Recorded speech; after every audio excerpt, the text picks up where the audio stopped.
కల్వకుంట్ల కవిత గారు చేస్తున్న ఈ బీసీ ఉద్యమం అనేది రాజకీయం అనిపించట్లేదా? బీసీలను మోసం చేయాలని ఒక పెద్ద కుట్ర జరుగుతుంది. ఇక్కడ అంతాను మార్చుకుంటారని చెప్పి ఆమె ఇచ్చారు. మీరు మీ ప్రభుత్వం మీదే కొట్లాడే అవకాశం ఉందా? ఇంటర్నల్గా తప్పనిసరి విజ్ఞప్తి చేస్తాం, మాట్లాడతాం. స్వయాన కిషన్ రెడ్డి గారే టీడీపీ నుంచి సీఎం అభ్యర్థిగా పోటీ చేసిన మీరు వైఎస్ఆర్సీపీ నుంచి రాజ్యసభ పదవిని ఎలా అంగీకరించగలిగారు? చంద్రబాబు గారు కృష్ణాయన సీఎం అన్నారు. అప్పుడు తెలంగాణ మూమెంట్ బలంగా ఉన్నది, అందుకే సీఎం ఛాన్స్ రాలేకపోయారు. జగన్మోహన్ రెడ్డి నా యొక్క సర్వీసును పేద కులాలకు సేవ చేస్తుందని పిలిచి నీకు రాజ్యసభ ఇస్తున్నా, పోయి పార్లమెంట్లో కొట్లాడుతున్నారు.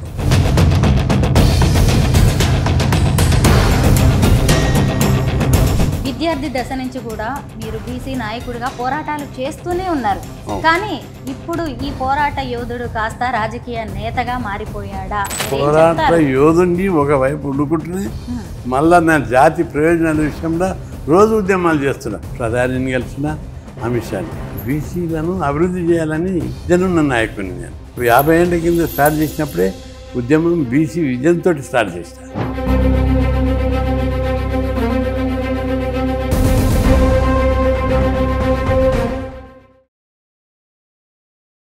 మీ మోకాళ్ళ నొప్పులకు ఎటువంటి సర్జరీ లేకుండా ఎపియాన్ పెయిన్ క్లినిక్ అందిస్తున్న అత్యాధునిక చికిత్స. అందరికీ నమస్కారం, నేను Swaroopa Potlapalli. Welcome to Suman TV. ప్రస్తుతం నాతో పాటు ఉన్నారు బీజేపీ రాజ్యసభ సభ్యులు, జాతీయ బీసీ సంక్షేమ సంఘం అధ్యక్షులు అయిన ఆర్ కృష్ణయ్య గారు. బీఆర్ఎస్ ఎమ్మెల్సీ కల్వకుంట్ల కవిత ఆయనను కలిసి బీసీ రిజర్వేషన్ల ఉద్యమానికి సపోర్ట్ చేయవలసిందిగా కోరారు. ఇంతకీ వీరిద్దరూ భవిష్యత్తులో కలిసి నడవబోతున్నారా? ఆర్ కృష్ణయ్య గారి కార్యాచరణ ఏంటి? ముఖ్యంగా ఆయన ఇప్పుడు బీజేపీలో ఎంపీగా ఉన్నారు. కేంద్ర పరిధిలో ఉన్న బీసీల రిజర్వేషన్లపై ఆయన కేంద్రంతోనే కొట్లాడబోతున్నారా? ఇలాంటి ప్రశ్నలన్నిటినీ ఆర్ కృష్ణయ్య గారినే అడిగి తెలుసుకుందాం. సరే, నమస్తే. బీఆర్ఎస్ ఎమ్మెల్సీ కల్వకుంట్ల కవిత గారు మిమ్మల్ని వచ్చి కలిశారు. ఆమె మీతో ఏం మాట్లాడారు? ఆమె నిన్న వచ్చి బీసీలకు లోకల్ బాడీలో స్థానిక సంస్థల్లో 42% రిజర్వేషన్ల గురించి నేను పోరాడుతున్నా, నాకు మద్దతు ఇవ్వాలని అడిగింది. ఆమెను నేను ఒక ప్రశ్న వేస్తా. స్థానిక సంస్థల్లో రిజర్వేషన్లు నిర్ణయించే అధికారం ఎవరికి ఉంది? మీరు రైల్వే రోకో పెట్టిర్రు, రైల్వే రోకో కేంద్రంది. మీవి రిజర్వేషన్లను ఎవరు నిర్ణయించాలని? రాష్ట్ర ప్రభుత్వం. రాజ్యాంగంలోని 243 ఆర్టికల్ D6 ప్రకారము స్థానిక సంస్థల్లో బీసీ రిజర్వేషన్లను నిర్ణయించే అధికారం రాష్ట్ర ప్రభుత్వానికి ఉంది. ఆ మేరకు రాష్ట్ర ప్రభుత్వం అసెంబ్లీలో బిల్లు పెట్టింది, పాస్ అయింది. జీవో తీయకుండా కేంద్రం మీద నెట్టుతుంది. 9వ షెడ్యూల్లో పెట్టుకుంది. 9వ షెడ్యూల్ ఎప్పుడు పెడతారు, ఏది పెడుతుంది అనే కామన్ సెన్స్ కూడా లేకుండా వీళ్ళకు. మినిమం పరిజ్ఞానం. అసలు జీవో తీసి ఎన్నికలకు పోవాలి.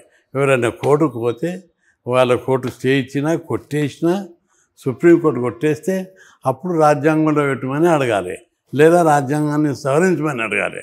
అంతేగాని మొట్టమొదట వాళ్ళకి ఇష్టం లేక రాష్ట్ర ప్రభుత్వానికి స్థానిక సంస్థల్లో రిజర్వేషన్లు పెంచడం ఇష్టం లేదనేది స్పష్టంగా కనిపిస్తుంది. ఆ విధంగా దాన్ని డైవర్ట్ చేసి అధికారం ఉంది, డబ్బు, ప్రచార సాధనాలు ఉన్నాయి. బీసీలను మోసం చేయాలని ఒక పెద్ద కుట్ర జరుగుతుంది ఇక్కడ. నేను ఆమెకు చెప్పాను, మీరు రాజ్యాంగంలో చదివారు కదా, ఏముందంటే ఆమె అప్పటిదప్పట్లా అర్థం చేసుకొని తన పంతాను మార్చుకుంటారని చెప్పి ఆమె ఇచ్చారు. ఆమె ఓపెన్గా చెప్పింది, ఇది రాష్ట్ర ప్రభుత్వం చేయాలి, కానీ డైవర్ట్ చేసి కేంద్రం మీద నెట్టుతుంది ప్రభుత్వం, రాష్ట్రమే చేయాలని చెప్పి అన్నది. కాబట్టి రాష్ట్రం ఆమె అన్నది, మేము కూడా దేశమంతా అంటుంది. కొందరు ప్రభుత్వానికి సపోర్ట్ చేసేటోళ్ళు మాత్రం సరే, వాళ్ళకి అర్థమయ్యా అర్థం కాకనా ప్రభుత్వం ఒక ఫోబియా సృష్టించింది. ఒక గ్లోబల్ ప్రచారం ద్వారా పబ్లిక్ అటెన్షన్, పబ్లిక్ థింకింగ్ని డైవర్ట్ చేయడానికి ప్రయత్నం చేస్తాడు ముఖ్యమంత్రి గారు. అందుకే అన్ని పార్టీలు ఉన్న అందరికీ, బీసీలకు, మేధావులకు, విజ్ఞులకు ఒకటే విజ్ఞప్తి చేస్తున్నారు. రాజ్యాంగాన్ని మీరు చదవండి. 243 ఇంత స్పష్టంగా చెప్తున్నారు. D6లో ఏమని ఉంది చేసి ఉద్యమాలు చేయాలని చెప్తున్నా. ఎందుకంటే ముఖ్యమంత్రి గారు దాన్ని డైవర్ట్ చేయడం, ఢిల్లీకి తీసుకుపోవడం. రాజ్యాంగం 9వ షెడ్యూల్ ఎప్పుడు పెడతారు? సుప్రీంకోర్టు కొట్టేస్తే. రాజ్యాంగం 9వ షెడ్యూల్లోనే పెట్టరు, సవరించడానికి ప్రయత్నం చేస్తారు. 9వ షెడ్యూల్లో ఒక్కొక్కటి తమిళనాడుది పెట్టారు. ఆ తర్వాత కొన్ని పెట్టడానికి ప్రయత్నం చేస్తే సుప్రీంకోర్టు కొట్టేసింది. ఆ తర్వాత కూడా ఒప్పుకోలేదు. కేంద్రం ఏదన్నా ఉంటే రాజ్యాంగ సవరణ చేయాలి. సుప్రీంకోర్టు ఇది కొట్టేస్తే రాజ్యాంగ సవరణ డిమాండ్ చేయాలి. అప్పుడు దానికి వ్యాలిడిటీ వస్తుంది. అట్లా చేయకుండా ముఖ్యమంత్రి గారు, రాష్ట్ర ప్రభుత్వం బీసీల చెవులలో పువ్వులు పెట్టుకుంటూ మోసం చేయడానికి ఈ ప్రభుత్వం బీసీ వ్యతిరేక వైఖరి అవలంబిస్తుందని స్పష్టంగా కనిపిస్తుంది. బీఆర్ఎస్ హయాంలో బీసీ రిజర్వేషన్లు తగ్గించారు. అప్పుడు మాట్లాడని కవిత ఇప్పుడు బీసీ ఉద్యమం అంటున్నారు. పైగా కృష్ణయ్య గారి సపోర్ట్ అడుగుతున్నారు. దీన్ని ఎలా చూడాలి? అంటే పరివర్తన ఆలోచనలో మార్పు రావడం మంచి పరిణామం. అది దాన్ని ఆహ్వానించాలి. వాళ్ళు అప్పుడు కొట్లాడడానికి అధికార పార్టీకి లేదు, కానీ మేము కొట్లాడినాం, ధర్నాలు చేశాం. కేసీఆర్ పిలిచి చర్చలు జరిపాడు. కృష్ణయ్య గారు దీన్ని ఎట్లా పెంచమంటావు అని అడిగారు. 34 పెట్టాలి, నేను గతంలో అట్లే ఉంచాము, కొట్లాడి తెచ్చినాం ఈ రిజర్వేషన్లు. 34 ఒక్కసారి పెట్టాను. సుప్రీంకోర్టు క్లియర్ ఇచ్చింది తగ్గించమని, 50% మించొద్దని. నేను ఎట్లా పెంచాలో చెప్పు అని అడిగాడు. మేము కూడా సుప్రీంకోర్టుకు ట్రై చేసినాం, పెంచడానికి వీలు కాలేదు. ఆడికి 4-5 సార్లు ధర్నాలు చేశాం, రస్తారోకోలు చేశాం. అయినా ప్రభుత్వం దిగి రాలేదు, మేము ఏం చేయలేమని చేతులు ఎత్తేసింది. అప్పుడు కవిత కొట్లాడినా ఇదే పరిస్థితి, మేము కొట్లాడినా కవిత కొట్లాడినా. సరే కొట్లాడినా కూడా ఏమన్నా పని అవుతుండేనా కాకుండే. అయితే కవిత ఆ రోజు ఏమనలేదంటే సరే అనకపోవచ్చు. ఈరోజు ఆమె లోపల ఆలోచనలో బీసీల మీద ఆలోచన మారి వచ్చేస్తుంది. ప్రతి సందర్భం లోపల కేంద్ర మంత్రులు కానీ ప్రభుత్వాలు తొలుత ఒక రకంగా ఉన్న తర్వాత ఆలోచన చేసి మారుతారు. ఆ మార్పును మనం ఆహ్వానించాలి. ఆమెలో వచ్చిన మార్పును మేము ఆహ్వానిస్తున్నాం, వెల్కమ్ చేస్తున్నాం. కల్వకుంట్ల కవిత గారు చేస్తున్న ఈ బీసీ ఉద్యమం అనేది మీకు మార్పులాగా, పరివర్తనలా కనిపిస్తోంది. మరి రాజకీయం అనిపించట్లేదా? నేను అనుకోవడం లేదు. మేము బీసీ ఉద్యమం చేస్తున్నాం, 50 ఏళ్ళ నుంచి చేస్తున్నాం, ఇప్పుడు కూడా చేస్తున్నాం. 42% కంచాలని మేము చేస్తున్నాం. ఈ ఉద్యమం చేస్తుంటే ఆ ఉద్యమం ఈ ఉద్యమంతో ప్రభుత్వం మీద ఒత్తిడి పెరుగుతుంది. డిమాండ్ సాల్వ్ కావడానికి, సక్సెస్ కావడానికి మరింత సులభమవుతుంది. అంతేగాని తెలంగాణ ఉద్యమం ఉంది, మొదట కొన్ని పార్టీలు కలవలేదు, తర్వాత అన్ని పార్టీలు కలిసి వచ్చాయి. ఇప్పుడు కూడా బీసీ ఉద్యమానికి మరింత బలోపేతం చేయడానికి ఆమె నినాదం మాకు ఉపయోగపడుతుంది. జూలై 17న రైలు రోకోకి వెళ్ళి మీరు మద్దతు ఇస్తారా? అంటే నేనే స్వయంగా చెప్పిన, రైల్వే ఉద్యమం కేంద్ర ప్రభుత్వంది కాదు, రాష్ట్ర ప్రభుత్వంది.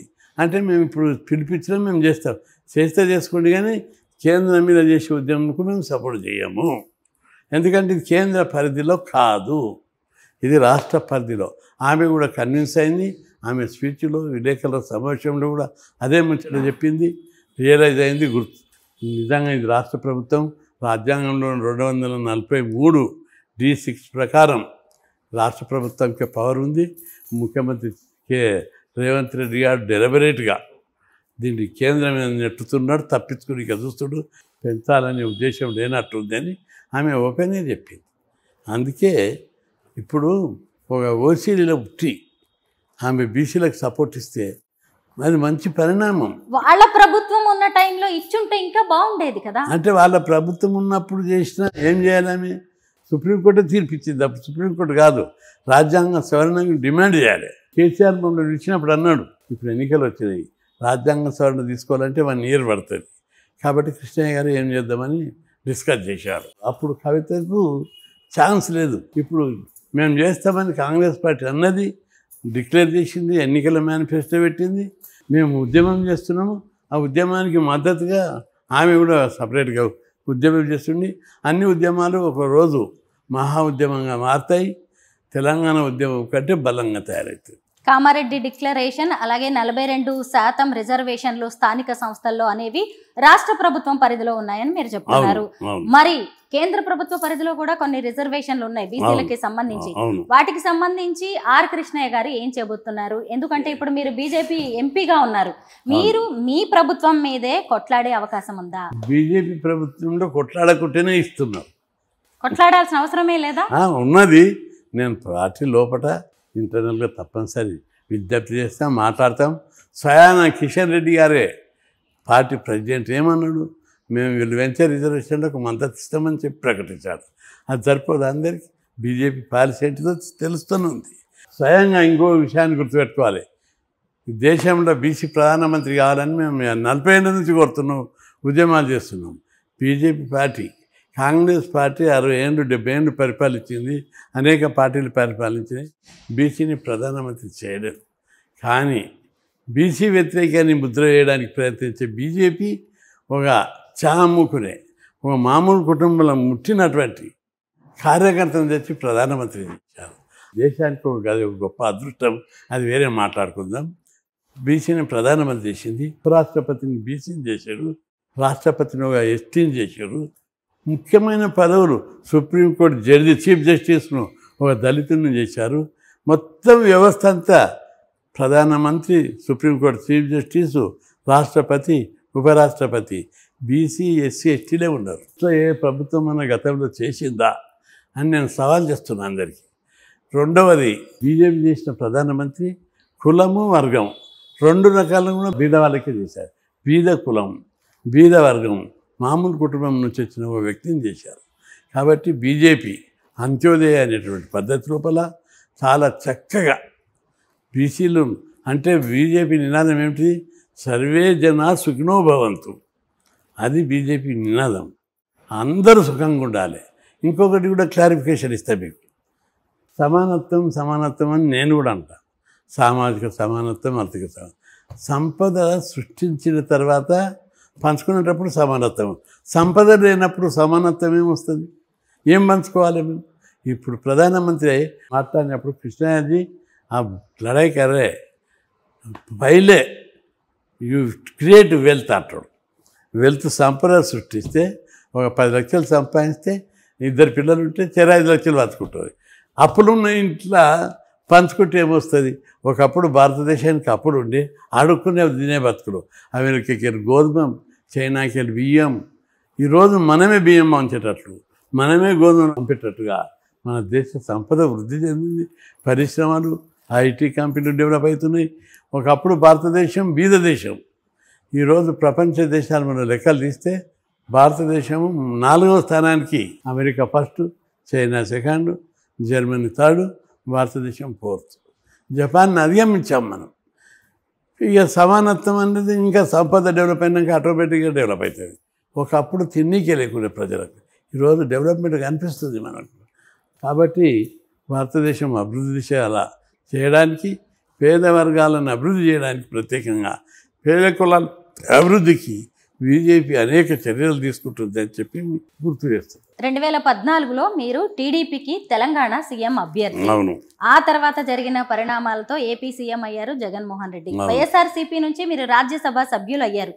ఒకప్పుడు టీడీపీ నుంచి సీఎం అభ్యర్థిగా పోటీ చేసిన మీరు వైఎస్ఆర్సీపీ నుంచి రాజ్యసభ పదవిని ఎలా అంగీకరించగలిగారు? అంగీకరించడం అనేది నేను యుద్ధం చేస్తున్నా, నేను తిని ఎంజాయ్ చేస్తాను.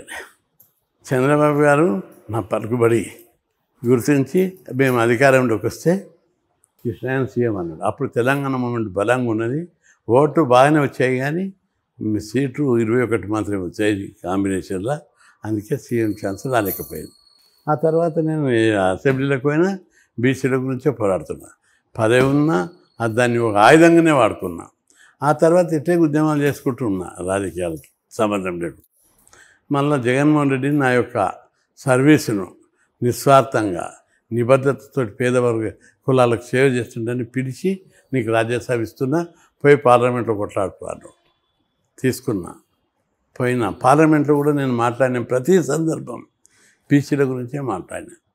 అయితే అప్పుడు ఆ ఆయుధం అక్కడ బీసీలను సాధించడానికి అక్కడ సరిపోలేకపోయింది. ఇక్కడ అంటే హైదరాబాద్ ఇంట్లో బయట, ఇక్కడ బయట ధర్నాలు చేస్తా, లోపల కొట్లాడతా తెలుగు లాంగ్వేజ్లో. అక్కడ లాంగ్వేజ్ ప్రాబ్లం ఒకటి, రెండోది బలం, అక్కడ ప్రజాబలం అక్కడ బీసీ మూమెంట్ లేదు ఢిల్లీలో కానీ నార్త్ ఇండియాలో కానీ.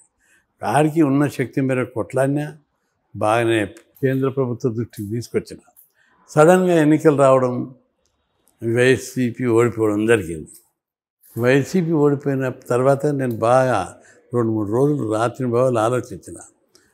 వైసీపీలో ఉండి ఇంకా 4 ఏళ్ళ ఎంపీ ఉన్నది, నేనేం చేయాలి 4 ఏళ్ళు? ఇది ఆయుధంతో కేంద్ర ప్రభుత్వాన్ని ఢీకొన. మిత్రపక్షం కాదు, ప్రతిపక్షం కాదు, రెండవది కేంద్ర ప్రభుత్వం కొట్లాడడానికి నాకు శక్తి సరిపోతలేదు అని రాజీనామా చేసి ప్రజా ఉద్యమాలు చేయాలి. తెలంగాణ ఒక బీసీ ఊపాలి. తెలుగు రాష్ట్రాల ఊపి కేంద్ర ప్రభుత్వంను దించి డిమాండ్ అని ఒకటి చేయాలి. చట్టసభల రిజర్వేషన్లు, కులగణన, ఇంకా కేంద్రంలో మంత్రిత్వ శాఖ అని చెప్పి డిసైడ్ చేసుకొని బాధతోటి రిజైన్ చేసినాక కొట్టిగానున్నా కొట్లాడుతున్నా బీసీ యాక్టివిటీస్ని ముమ్మరం చేసిన. ఆ తర్వాత చంద్రబాబు గారు జోక్యం చేసుకొని కృష్ణయ్య బీసీలన గొప్ప నాయకుడు, ఆయన సీటు మనం వేరేలోకి ఇస్తే బీసీల సెంటిమెంట్ దెబ్బతింటుంది కాబట్టి ఆయన సీటును ఆయనకి ఇస్తాం అని చెప్పి మిత్రపక్షమైన బీజేపీతో మాట్లాడి ఇవ్వడానికి సిద్ధపడ్డారు. అప్పుడు నేను బీజేపీని సెలెక్ట్ చేసిన. బీజేపీని ఉంటే పార్టీలో కొట్లాడి బీసీలకు బెనిఫిట్స్ కావచ్చు, జనాభా లెక్కలు కావచ్చు, చట్టసభలో రిజర్వేషన్లు కావచ్చు, కేంద్రంలో మంత్రిత్వ శాఖ కావచ్చు, నా వయసు గట్టిగా వినిపించవచ్చని బీజేపీని సెలెక్ట్ చేసుకున్న. బీజేపీ వారు కూడా నన్ను విడిచి బీజేపీ నాకు టికెట్ ఇవ్వడం అనేది ఆ పార్టీలో గొప్ప విషయం. ఒక గొప్ప పార్టీ, పవిత్రమైన పార్టీ. ఆ పార్టీ పనిచేసేవాళ్ళకి 20 ఏళ్ళు 30 ఏళ్ళు పనిచేస్తే కూడా టికెట్లు దొరికాయి. వాళ్ళు నా సేవను గుర్తించి ఆ పార్టీలో మెంబర్ కాకుండా నన్ను పిలిచి బీసీలకు ఈయన చేస్తున్నాడని బీసీ మీద అభిమానంతో నాకు టికెట్ ఇచ్చారు, గెలిపించారు. ఇప్పుడు ఆడవైనా కూడా బీసీల గురించే మాట్లాడుతున్నారు. ప్రధానిని కలిసిన అమిత్ షాని, నేను అమిత్ షాని మీద 2-3 సార్లు కలిశాను. జనాభా లెక్కలు తీయాలని చెప్పాడు. నేను చెప్పాను దీనివల్ల మనకు లాభమే తప్ప ఏం నష్టం జరగదు అంటే, సుప్రీంకోర్టులో నువ్వు కేసు వేసినావు అన్నాడు. అవును వేసిన. అది ఎప్పుడు విడ్డ్రా చేసుకుంటా అన్నారు. నేను నవ్వాను. సార్ మీరు ఇస్తేనే విడ్డ్రా చేసుకుంటా అన్న 15 రోజులకే ఆయన అనౌన్స్ చేశారు. చంద్రబాబు గారు జోక్యం చేసుకొని మరి బీజేపీ వాళ్ళతో మాట్లాడి మీకు రాజ్యసభ సీట్ ఇప్పించారని మీరే చెప్పారు. అంటే ఇన్నాళ్ళు మీరేమో వైఎస్ఆర్సీపీ ఎంపీగా ఉన్నారు. అవును. ఇన్ని రోజులు మీరు చంద్రబాబుతో టచ్లో ఉన్నారా? లేదు. అంటే ఏ పార్టీ అయినా ప్రతి పార్టీ కూడా ఇక్కడ నేను బీసీలను చేసే సేవను, అంకిత భావాన్ని, నిజాయితీని గుర్తించి పిలిచి టికెట్లు ఇస్తున్నారు. విద్యార్థి దశ నుంచి కూడా మీరు బీసీ నాయకుడిగా పోరాటాలు చేస్తూనే ఉన్నారు. కానీ ఇప్పుడు ఈ పోరాట యోధుడు కాస్త రాజకీయ నేతగా మారిపోయాడా అనే అనుమానాలు తలెత్తుతున్నాయి. పోరాట యోధుడిని ఒకవైపు వండుకుంటూనే మళ్ళా నా జాతి ప్రయోజనాల విషయంలో రోజు ఉద్యమాలు చేస్తున్నా. మీరు చూస్తున్నారు పొద్దున్న నుంచి వచ్చారు చాలాసేపు. మీ దగ్గరికి ఇంటర్వ్యూ ఇవ్వడానికి ఇంత టైం పట్టింది. వస్తూనే ఉంటారు వద్దలేక జనం. నేను ఆ నాయకుడు ఈ నాయన లేక బీసీలను అభివృద్ధి చేయాలని విజన్ ఉన్న నాయకుడిని. నేను 50 ఏళ్ళ కింద స్టార్ట్ చేసినప్పుడే ఉద్యమం బీసీ విజన్తో స్టార్ట్ చేసిన. మొట్టమొదటి దశలో ఆ రోజుల్లో పేదరికం ఉంది. 50 ఏళ్ళ కింద హాస్టల్ సీట్ దొరికితే తప్ప చదవని పరిస్థితి, స్కాలర్షిప్ వస్తే తప్ప చదువుకోలేరు, ఫీజులు కట్టలేని పరిస్థితి, కాలేజీలో సీట్లు లేవు. అట్లాంటి క్రమం లోపల నేను పెద్ద ఎత్తున ఉద్యమాలు చేసి హాస్టల్ పెట్టాలి, ప్రతి ఒక్కరికి స్కాలర్షిప్ ఇవ్వాలి. బీసీలకు ఆ రోజు బెనిఫిట్స్ లేవు.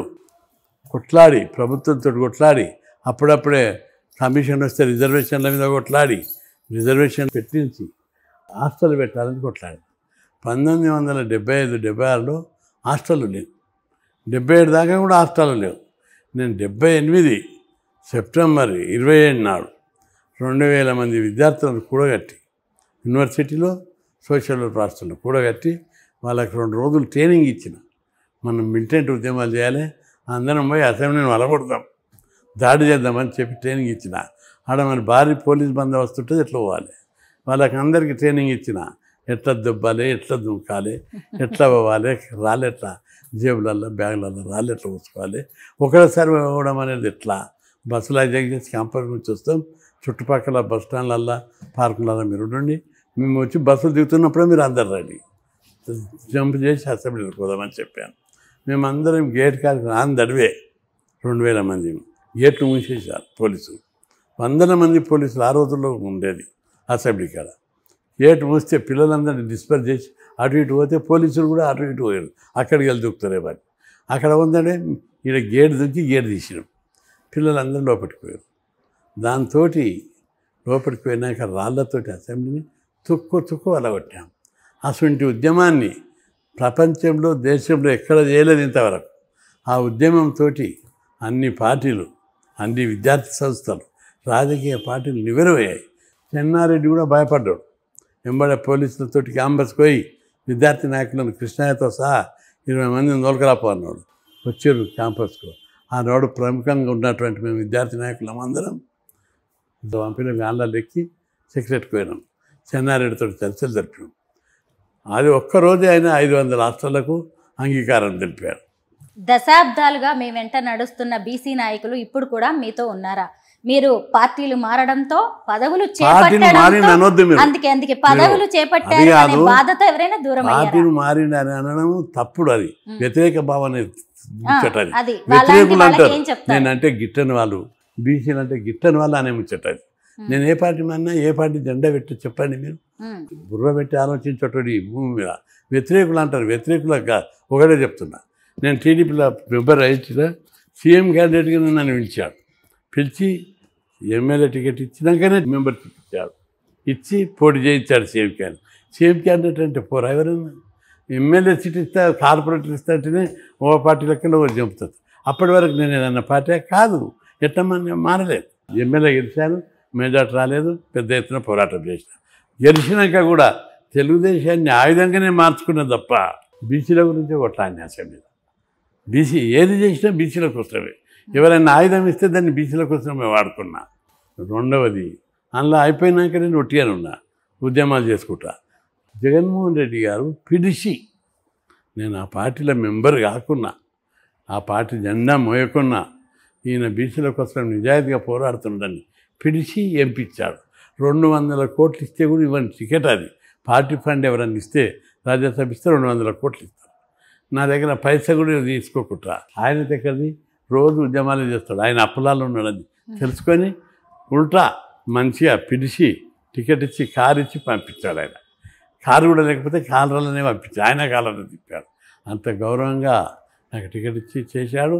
నేను దాని ప్రకారం పార్లమెంట్కి పోయినా బీచ్ల గురించి కొట్లాడినా. ఒకప్పుడు సామాన్యుల్లా ఉన్న కృష్ణన్న ఇప్పుడు కోట్లాది రూపాయల ఆస్తులు కూడబెట్టారు అనే విమర్శకులకి, అలాగే ఆరోపణలు చేసేవారికి మీరిచ్చే సమాధానం ఏంటి? అట్లా అనేటోళ్ళు అందరూ ఏమన్నా బుర్ర పెట్టి ఆలోచించాలి. నేనేం చేస్తున్నా? ఉద్యమాలు చేస్తున్నా.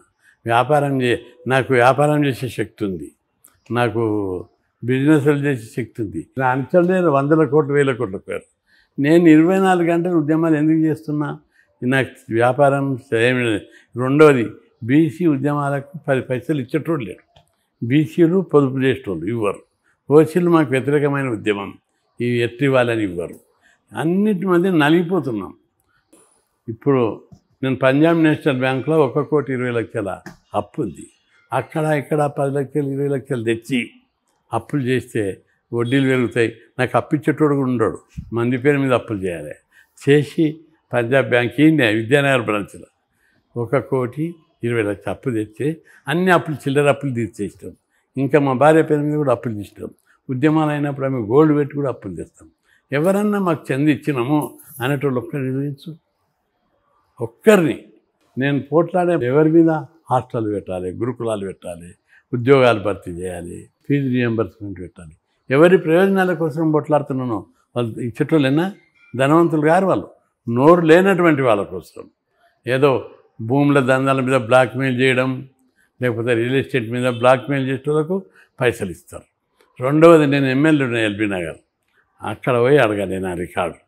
ఒక్క పైసా ఎమ్మెల్యేగా ఒక్క దందా చేయని లేదు. ఓపెన్గా no commission, no corruption, no collection అని స్టేట్మెంట్ ఇచ్చిన ఎల్బీ నగర్ నియోజకవర్గంలో పసిపిల్లల నుంచి ఎవరిని అడిగినా చెప్తారు నా నిబద్ధత, నిజాయితీ.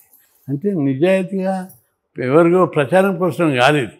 నాకు కొన్ని విలువలు ఉన్నాయి. ఇప్పటి నుంచే కాదు, చిన్నప్పటి నుంచి నేను ఆర్ఎస్ఎస్లో ట్రైన్ అయిన లీడర్షిప్, ఆ సిద్ధాంతాల మీద వెరిగి వచ్చిన లీడర్షిప్ మీద ఆ విలువలే నేను ఇప్పటికీ పాటిస్తున్నాను. ఇప్పటికీ నేను నా బట్టలు, నా బనించడి నేను ఉతుకుంటా, నా గిన్నె నేను కడుకుంటా. మౌలికమైన సిద్ధాంతాల మీద నిలబడి సాధారణ జీవితం. నాతో పైసలు ఉంటే బంజారా హిల్స్ ఉంటా, జూబ్లీ హిల్స్ ఉంటా. నా పిల్లలు ఇంట్లోనే ఉండకుంటే వెళ్ళిపోయారు, వెళ్ళిపోయారు కొడుకులు బిడ్డలు. మాకేం సంపాదించలేదు, మా నాయనకి ఇంత పేరుంది, అందరు ఈయన దగ్గర పనిచేసేటోళ్ళు 100 కోట్లకు ఉన్నారని. లోకులు కాకులు, వాళ్ళకేం తెలుస్తుంది? నా పలుకుబడి మీదకి వెళ్ళి ఉన్నతమైన స్థితి ఉన్నాడని చెప్పి ఎవరైనా ఊహిస్తారు. కానీ అప్పులు ఉన్నాడు, ఖర్చులు ఉన్నాడని మాత్రం ఎవరు అనుకుంటారు? ఎవరు అనుకోరు. నిజంగా ఈ రోజు కూడా మీ దగ్గరికి సమస్యల పరిష్కారానికని ఎంతమంది వస్తున్నారో నేను చూస్తూనే ఉన్నాను. మీరు చాలా బిజీగా ఉన్నారు, అయినా సరే మాకు టైం ఇచ్చారు. Thank you so much Krishna గారు.